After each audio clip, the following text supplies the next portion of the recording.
Bod da, croeso i roed fa bore yma. Gyda croeso arbennig yn cyd-addolwyr y Tafarnach y Caernarfon. Mae'n hyfryd gweld cynifer ohonoch chi yma. Diolch am y cwmni. Hyfryd i ni gael bod gyda'n gilydd yn dweud fel gofaledd. Ond mae'n croeso i ni gymdeithasu rhagor dros baned. Os nad ych chi mewn brys i gael hynod i sy'n, mae croeso cynnes yn y neuad am baned wedyn. Bydd yr astudiaeth yn y neuad bod wedi Mawrth am 10 o'r gloch. Dydd Mercher, bydd ymarferion y drama Nadolig. Am 2 o'r gloch yr tîm cynhyrchu, ac yna am 5:30 wedi 5 bydd recordio'r sgript. Dydd Iau, bydd cyfarfod pwyllgor apêl ffynhonnau byw yr annibynwyr yn y Mans am 6 Februari. Yna, bod y disadwr yn cael dydd Gwener Rhydd. Yna, bod y disadwr bydd bore coffi dysgwyr yn y neuad yn 10 y bore, croeso i unrhyw un i ymuno. Dwi'n gweld mae rhywun arall. Ceiswyr yma. Diolch Hywel.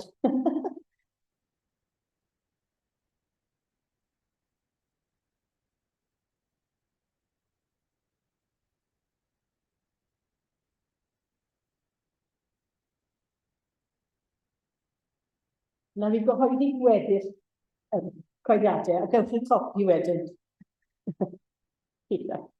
Mae Tom wedi gofyn i fi gyhoeddi hefyd bod dyddiad cinio Nadolig yr Ofalus wedi newid o dydd sy'n y 10 o'r Arfer i'r 15.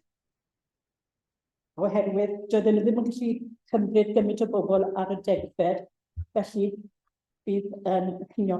Os ych chi'n methu mynd, bych chi wedi dod henw, ac yn methu mynd ar y dyddiad newydd, yr 15, rhowch wybod i Tom neu un o'r swyddogion yn un o'r capel. Sy'n nesaf, bydd roed fawn fel arfer ym Mhen y Bont, ac yma, yng ngofal yn Gwynido. Hefyd, dydd sy'n nesaf, bydd diwrnod olaf casglu boxes Operation Christmas Trial. Yna wedyn am 6 Februari, dydd sy'n nesaf, bydd oedfa mawl fan hyn am 6 o'r gloch. Ac wrth sôn am y Gweinidog fan hyn, gael eich atgoffa, bydd caniadaeth y cysedd yr heno, S4C, am 6:30 wedi 7, ac ewch gweld yn Gweinidog yng Nghymru i sefydlu. Dyn ni ddim yn mynd o amgylch y casglu. Dwi'n gwybod bod fi'n gardi, a falle mae rhagor ohonoch chi yn yma, ond mae'r blwch casglu yn y cyntaf, os ych chi am yn gyfrannu. Does dim pwysau, mae pawb yn cyfrannu yn y capel ei hunain. Beth yna. Diolch yn fawr.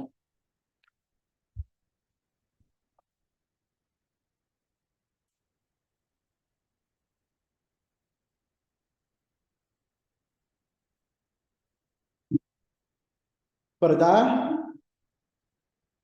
Yn hyfryd gael eich cwmni chi eto bore yma. Ac mae penwythnos yma yn dydi, dwi'n gwybod faint yna chi ddoth yma'n gynnar y bore yma, ddoth rhyw awr yn gynnar. So rwy'n di mwynhau i awr ychwanegol y bore yma? Neu falle bod chi wedi codi yr un mor gynnar efallai. Ond ia, ers degawda bellach, mi rydyn ni'n gwneud y mwyaf yn dydan o'r golad ni. Dyna pam ydyn ni'n troi y clociau i wneud yn siŵr bod ni'n gwneud y mwyaf o'r golau i dydd sydd ar gael i ni. Ac mae goleuni yn bwysig i ni, mae yn bwysig oherwydd dyma sydd yn gwneud yn siŵr bod ni'n gallu tyfu'n cnydau. Dyma hefyd sydd yn gwneud yn siŵr bod ni'n gallu gweld i le da ni'n mynd. Da ni hefyd yn dibynnu arno fo, yn pan da ni'n meddwl am drydan yn fwy diweddar rwan efo ynni solar, da ni angen gola dydd i wneud hynny hefyd. Ond Mae'n holl bywyd ni yn dibynnu ar oleuni, yn dydy. Ac yn ystod yr oedfa y bore yma, mi fydda ni yn edrych ar beth mae goleuni yn ei olygu i ni. Mae cefndir Beiblaidd o Iesu fel goleuni'r byd, a ni'na hefyd fel golau sydd yn y byd. A dwi'n cychwyn jyst gyda yw 2 hydnod o Salm 119. Mor felys yw da ddewid i'n gennau, melystach na mêl i'n gwefusau. O ddyfynion di y caf ddeall, dyna pam yr wyf yn casau llwybrau tywydd. Yma dy air yn llyser ni'n troed, ac yn oleuni i'n llwybr. O gadwch i ni droi at yn hemyn gyntaf, sef Emyr Rhif 21. Emyr Rhif 21. Dyro i ni fendith newydd gyda'n gilydd yn dydy. Ti sy'n rhoddi nerth i dderbyn rho'r gyfrinach o ddifri, fel y teimlwn y rym dy anorchfygol ras. Ac yn y blaen, Emyr Rhif 21.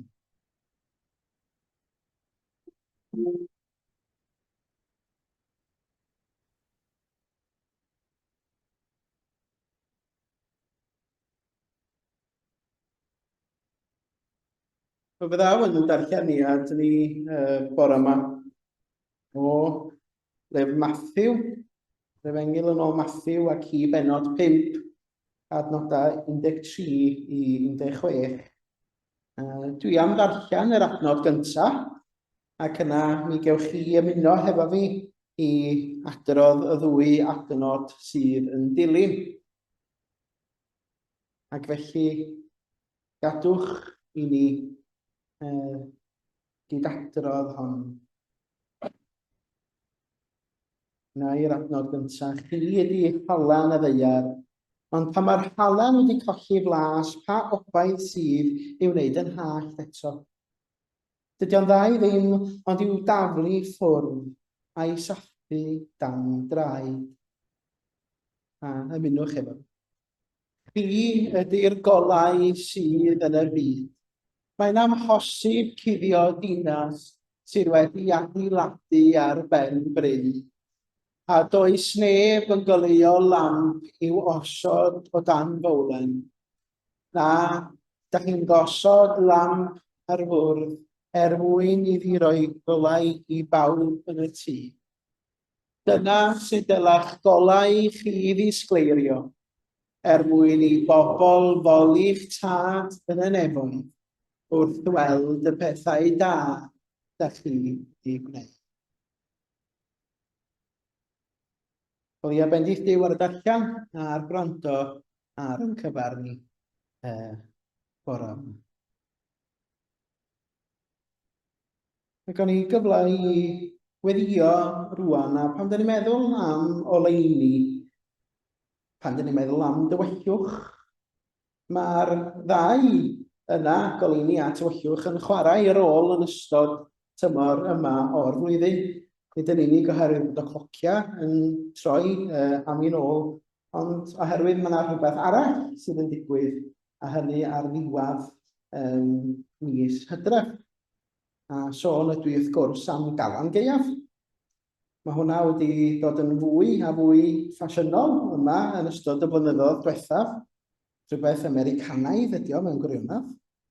Ond mae yna gymaint mwy o blant a teuluoedd yn mynd ati i wneud sylw ohono.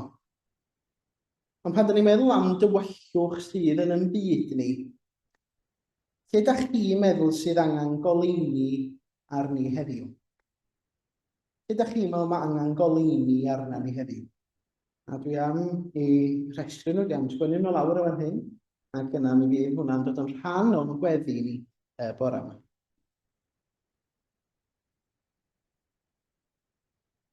Ydych chi'n meddwl sydd angen goleuni arni? Israel, Palestina?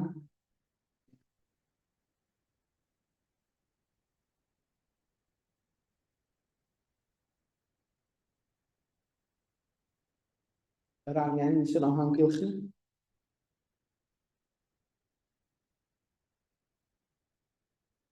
gwleidyddiaeth, Ukraine,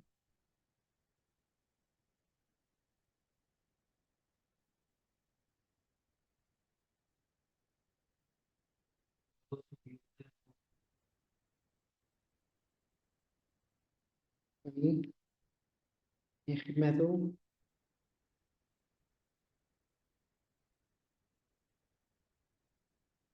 oesau pobl yn gyffredinol,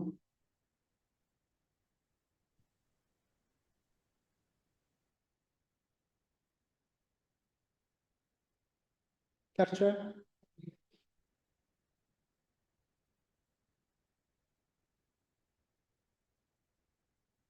ie,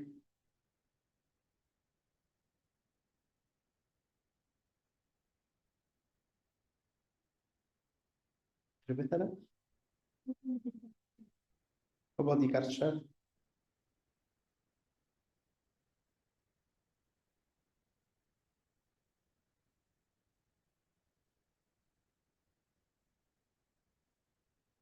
pobl sydd yn y carchar,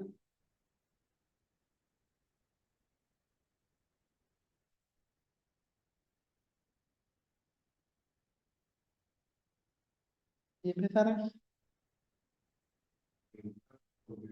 arweiniad cywir.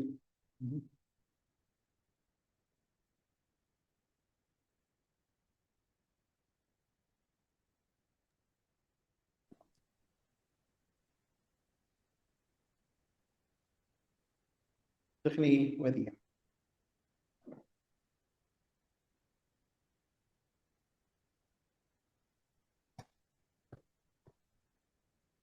O ddiw ein tad, neu fel o sanctaidd, da ni'n diolch i ti bod ni'n gallu troi ato ti mewn gweddi. Yn diolch i ti bod ni yn gallu ymgynnull gyda'n gilydd yn dy di. Ia, mae diolch ar ein gwefusa ni arglwydd.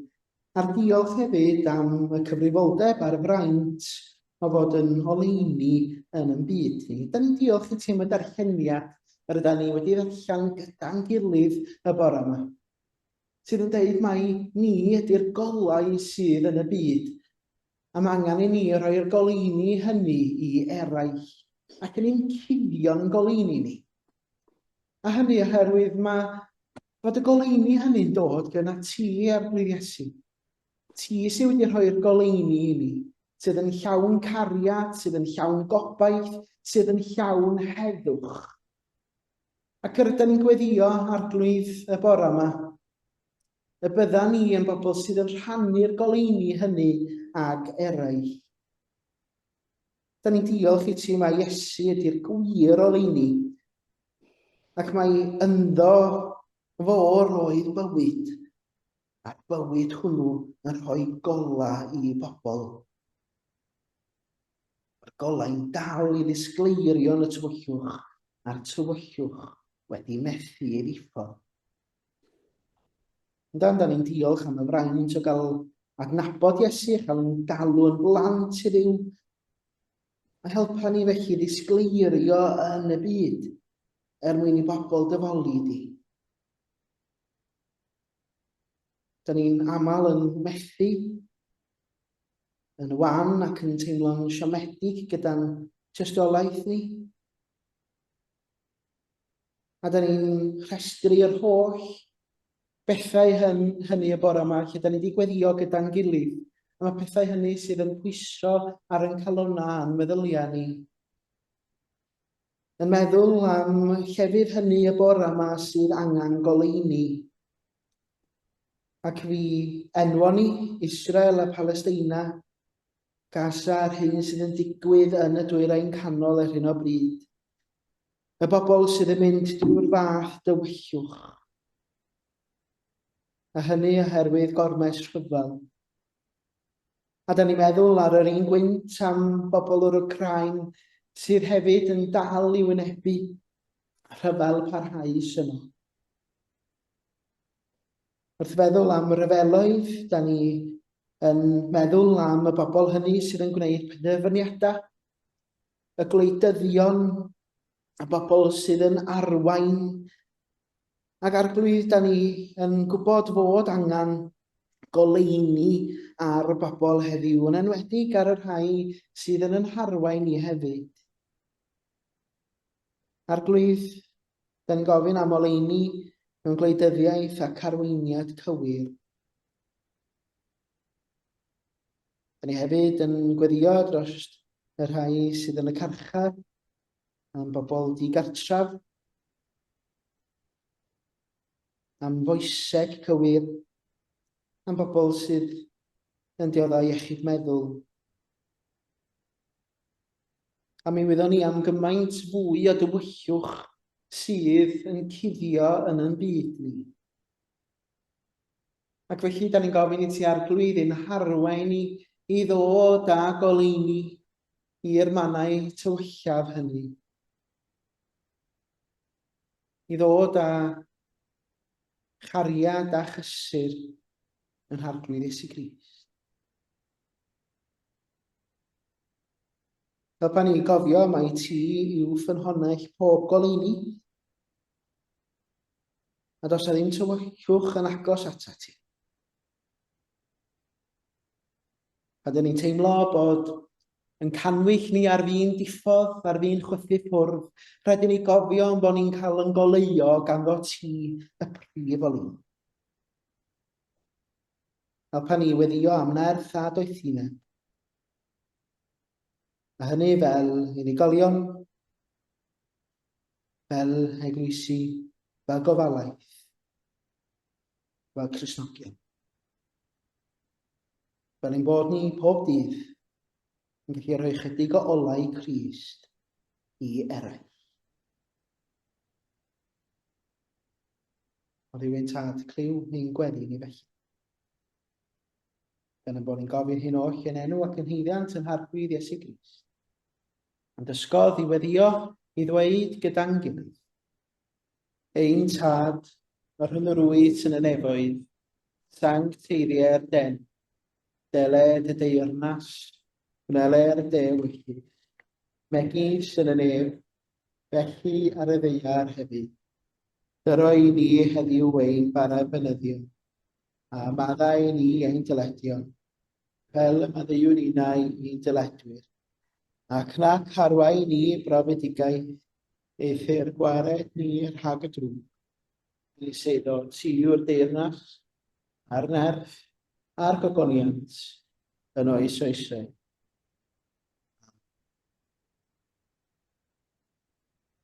Mae gadwch chi ni barhau drwy droi at yn hemyn nesaf, sef Emyr Rhif 64. Emyr Rhif 64. Tydi sydd deilwng o Llon Can, fy nghreuwr mawr am Duw, doddoniau di o'm hamgylch maint, bob awr y rwyf yn bum. Ac yn y blaen, Emyr Rhif 64.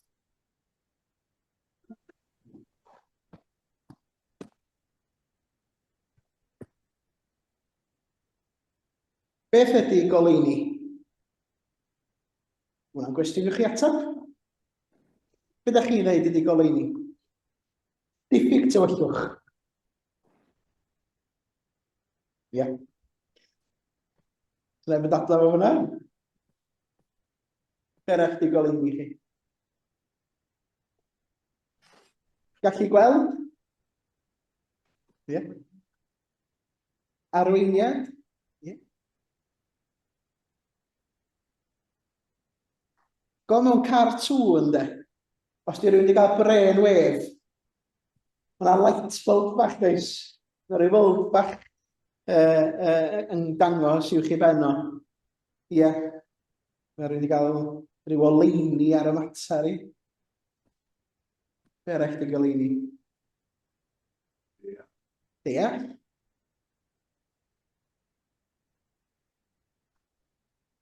Rwy'n barn rhywun arall? Ie.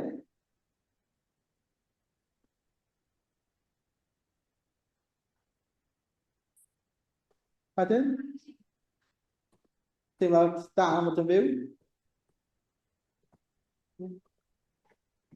Mae goleuni yn gallu bod yn lot o wahanol bethau dydy yn gwrando. Mae goleuni un person yn oleuni yn golygu rhywbeth arall i rywun arall felly. Mae'r efengyl yn deitha ni, ac mi wnaethon ni ddod i Matthew 5, lle mae Iesu yn deud mai ni ydy'r goleuni sydd yn y byd. Ni ydy'r goleuni sydd yn y byd. Dych chi'n teimlo bod chi'n oleuni yn y byd heddiw? Sy'n rhaid chi ateb hwnna? Mae hwnna'n rhaid chi eisiau gadw'n dawel i chi hun. Ond, ie, pan mae Iesu'n deitha ni mai ni ydy'r goleuni sydd yn y byd, be mae hwnna yn ei olygu? Be mae hwnna'n ei olygu i ni heddiw yn bod ni'n oleuni, ynddo? Pan dyn ni'n meddwl am oleuni, wrth gwrs, da ni yn cofio'r hyn nath Iesu ddeud amdano fo'i hun, ynddo? Mae fi ydy'r goleuni sydd yn y byd.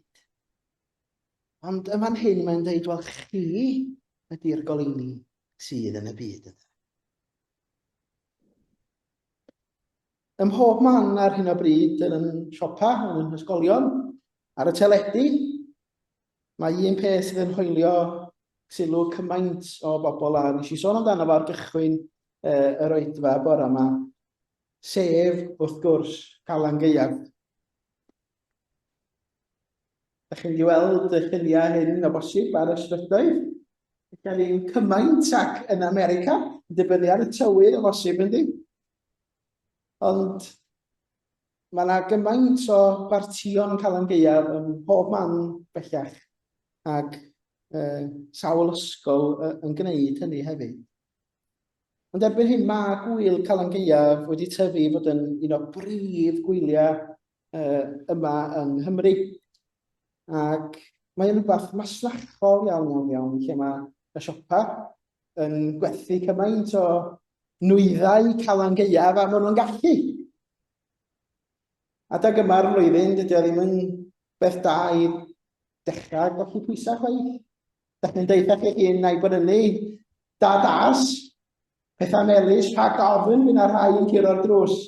Ond chi sy'n mewn wythnos wedyn yn bwyta bocs cyfan ynddo. Ond pan mae rhywun yn meddwl am gymaint o fasnachu sydd yn digwydd, dyna'r un peth sydd ar feddyliau yr archfarchnadoedd. Ond mae'r cyfnod yma yn gallu codi ofn ar bobl hefyd yn dydy. Mae'n gyfnod tywyll iawn, pan mae yna bwyslais ar y ddychryn a gorfoleddu mewn ofn felly. Ac pan dyn ni'n meddwl am blant hefyd felly, a rhai hun, pan dyn ni'n meddwl am bobl yn curo drws mewn mygyda dychrynllyd felly. Ond mae rhaid ni gofio i ni, fel Cristnogion, pan dyn ni'n meddwl am dan y cyfnod yma, bod ti hefyd yn wyl yr holl saint. A bod llawer gallwn ni wneud fel unigolion ac fel eglwysi i atgoffa'n cymdeithas mae gwell o lawar i'w byw yn y goleuni ynddo, nac cuddio yn y tywyllwch. Dwi'n gwybod os rhaid i chi wedi clywed am Phil Wayman o Salem, Massachusetts, yn wreiddiol felly. Y diweddar Phil Wayman rwan. Ond fe ddoth o drosodd o Salem, Massachusetts i weithio yn Gaernarfon, yng Nghaer Salem. Ac yn ystod y flwyddyn fe gollwyd, fe fi o farw Phil. Ond nath o sgwennu i'r Cristion ychydig o flynyddoedd yn ôl, oedd yn sôn am fel oedd hi yn Salem, yn Massachusetts, a mae Salem yn nodweddiadol iawn, yn enwedig yn y cyfnod yma, cyfnod Calan Gaeaf, am y pethau dychrynllyd ac yn enwedig hefyd gyda'r gwrachod yn ystod canrifoedd diwethaf. Ond oedd Phil yn deud rhywbeth gwahanol iawn sydd yn popio'r meddwl, a swn i'n licio darllen yr hyn dywedodd o. Da ni'n gallu meddwl am y cyfnod yma mewn agwedd negyddol iawn, ond fe ddwedodd Phil hyn, pa wyl arall yn ystod y flwyddyn sy'n rhoi'r fath sylw i bynciau Beiblaidd, medda fo. O ddiw i'r diafol, o angylion i gethreiliad, o'r nef i uffern yn ystod hwyl Calan Gaeaf. Nid yn unig fod hawl trafod y pynciau yma, Mae posib, ond mae pobl isio eu trafod nhw. Fedra i ddim deall pam fod yr eglwys ar yr union adeg o'r flwyddyn mae'r byd yn barod i ystyried a trafod y pynciau yma yn ffoi o'r byd yn hytrach nag achub ar y cyfle i gael deialog. A dyna chi ffordd ogwedd wahanol ynde, gan ffilm yna'n edrych ar y cyfnod yma felly. Yn deud mewn gwirionadd bod yna le i gael deialog hyd yn oed pam mae gymaint o bobl yn gogwyddo i'r ochr negyddol felly. Bydd cymaint o gapeli a Christnogion hefyd yn rhoi pwyslais ar o goleuni. Mae yna bartion pwmpen i gael, mae yna parti goleuni i gael, a mae gola yn dydi yn dod ag eglurder yn dileu y bargofiant yn goleuo'r ffordd ymlaen a fe'n gelwir i ymgorffori'r goleuni hwn i ganfod goleuni mywydau eraill hefyd. Gan ddod â gobaith chwalu ofn a dangos y llwybr tuag at gyfiawnder a daioni. O gadwch i ni droi at y newyn nesaf. Dwi byth yn mynd ar sleid yma ymlaen yma'n hyn o ryw reswm. Dwi'n wastad yn dweud o. Dyna i chi pwmpen Cristnogol. Gwech chi drio fos da chi isio. Ella fydd y co-op yma'n hyn, fyna ddim pwmpen ar ôl pan fydda i'n mynd yna nes ymlaen. Ond gadwch i ni ganu Emyr Rhyw 62, beth bynnag efo'n gilydd. Yr arglwydd yw fy Migael da, di walla feisiau i. Rhydd orffwy sy'n mewn porfa fras, cafrodion hedd hi. Ac yn y blaen, Emyr Rhyw 62.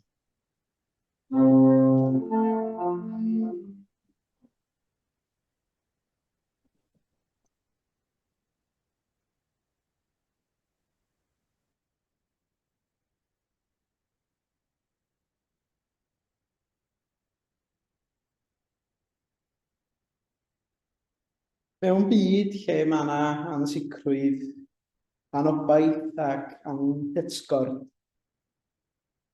mae'n rôl fel goleuni yn y byd yn gwbl hanfodol. Ac felly yn bwysicach fyth wrth i ni weld yr hyn sydd yn digwydd yn y dwyrain canol ar hyn o bryd.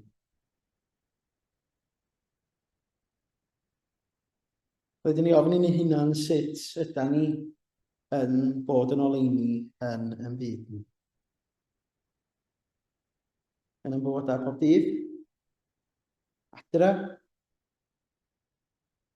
o fewn yn cymunedau. Fel eglwysi, fel gofalaeth, fel enwadau. Be di'r goleuni sydd yn cael ei ddangos ganddo ni? Bydd yr adnodau wnaethon ni ddarllen o Mathew 5 yn yn hatgoffa ni, mae ni ydy goleuni y byd. Geiriau Gristnogion ydy rhain, geiriau i ni, a maen nhw yn eiriau heriol iawn mewn gwirionadd. Rhyd i'r golas, rhyd yn y byd, a dyma datganiad pendant. Does dim lle i guddio na chwestiynu. Mae Iesu'n dweud yn bendant, mae chi, mae ni, ydy y golau sydd yn y byd.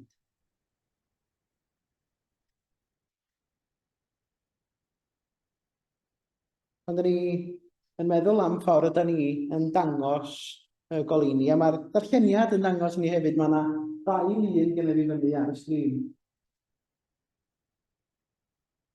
Fyddai'n mynd drwy'n meddwl i gyntaf, bosib ydy, mi fydd y fowlan yna, sydd wedi cael ei wneud allan o bren, yn siŵr yn llosgi.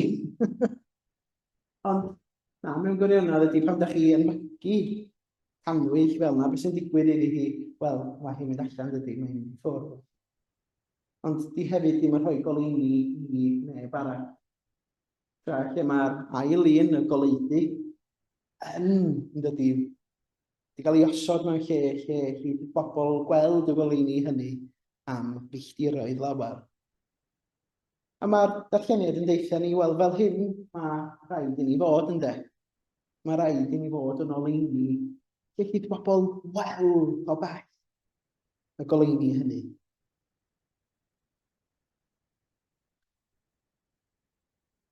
Byddwch fel ser yn disgleirio yn yr awyr wrth i chi rannu'r neges am y bywyd newydd gyda'r eraill. Dyna be mae Philippiaid 2:15 yn ei ddeitha ni. Ond y darlleniad yma yn deud sawl peth arall wrtha ni. Pan ydym ni'n oleuni yn y byd, mi rydym ni yn ymddwyn gyda charedigrwydd a phosturi. Jyst gweithredoedd bychan iawn o garedigrwydd gwir dosturi felly, ac empathi ydy y goleuni hynny y fydden ni'n ei ddangos mewn corneli mwyaf tywydd. Gall gair caredig help llaw, neu galon dosturio o leio bywyd rhywun. Weithiau mewn ffordd na fydden ni byth yn ei deall yn iawn. Ac mae Iesu yn sôn wrthyn ni dydy yn dameg y defaid a'r geifr. Dim ond am y pethau lleia, y pethau bychan iawn ydym ni'n ei wneud yn ei enwedd. Ydan, pethau ydym ni'n wneud i helpu eraill, ydym ni'n helpu fo hefyd. Y dameg y defaid a'r geifr yn annog Cristnogion i weithredu a helpu eraill sydd mewn angen. Ac yn y ddamag mae Iesu yn ei gwneud hi'n glir y dylid yn dati i helpu pobl mewn angen. Ac o'n i dyna beth yw dangos goleuni mewn ffordd sydd yn dangos caredigrwydd a phosturi. Mae hefyd yn atgoffa ni bod y goleuni yn annog i geisio gwirionedd a gilydeini doethineb. Mae rhaid i ni geisio gwirionedd a gwybodaeth a doethineb. Rhannu ein disg, tywys eraill a dealltwriaeth, a darparu esiampl o wybodaeth i eraill. I chwalu anwybodaeth hefyd. Salm 43 yn deitha ni rhod ola i gyda diwirionedd i'm harwain. Ac oedden ni'n darllen ar y adnodau cyntaf un o Salm 119 hefyd. Y llusern, i'm troed. Ac yna hefyd i sefyll dros gyfiawnder. Mewn byd sydd yn llawn o anghyfiawndera ac anhegwch, mae rhaid i ni fod yn lais dros yr hyn sydd â heblau. Dwi wedi taro deigryn sawl tro dros wythnosau diwethaf am yr hyn sydd yn digwydd yng Gaza, yn y Dwyrain Canol. Ac ydy wedi glywed am yr hanesion o bobl hynny sydd yn ei chanol hi go iawn. Am yr rhai hynny sydd yng nghanol y rhyfeloedd, am yr rhai hynny sydd yng nghanol gormes. Da ni'n gallu meddwl yn nes at adra am y bobl hynny sydd wedi cael ei gwthio i gyrion yn cymdeithas ni. A mae rhaid yn does i ni fod yn eiriol dros gyfiawnder. Wrth wneud hynny, rydym ni'n dod â gola i'r manna lle mae tywyllwch yn dylanwadu. A mae'r tywyllwch yn dylanwadu heddiw. Effeithiau 5 yn dweud pethau da a chyfiawn a gwir ydy'r ffrwyth sydd yn tyfu yn y gola. Gwnewch beth sydd yn plesio yr arglwydd. Ac yna mae'r goleuni hefyd yn ynhuno ac yn hysbrydoli. Gyda'n gilydd, rydym yn disgleirio yn fwy disglaen. Mae'n goleuni ni wrth i ni ddod at ein gilydd yn ffurfio pelydriad hyd yn oed yn fwy pwerus. A gadwch i ni uno ysbrydoli'n gilydd a chi gweithio leio'r llwybr tuag at fyd gwell, mwy tosturiol, a hynny gyda Iesu fel y gwir oleuni. Er mwyn i enw.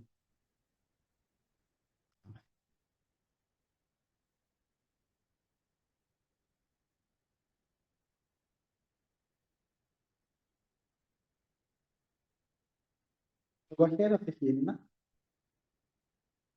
Rhaid i chi wedi.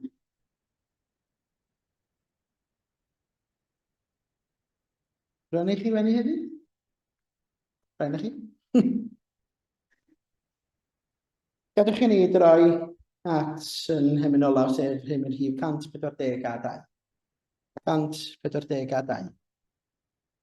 Pan wyt ar fôr bywyd a codoni don, pan fo ofni suddo yn tristau dyfron, cyfrif y bendithion bob yn un ac un, syni wneud at gymaint anaeth Duw i ddyn. Ac yn y blaen 142.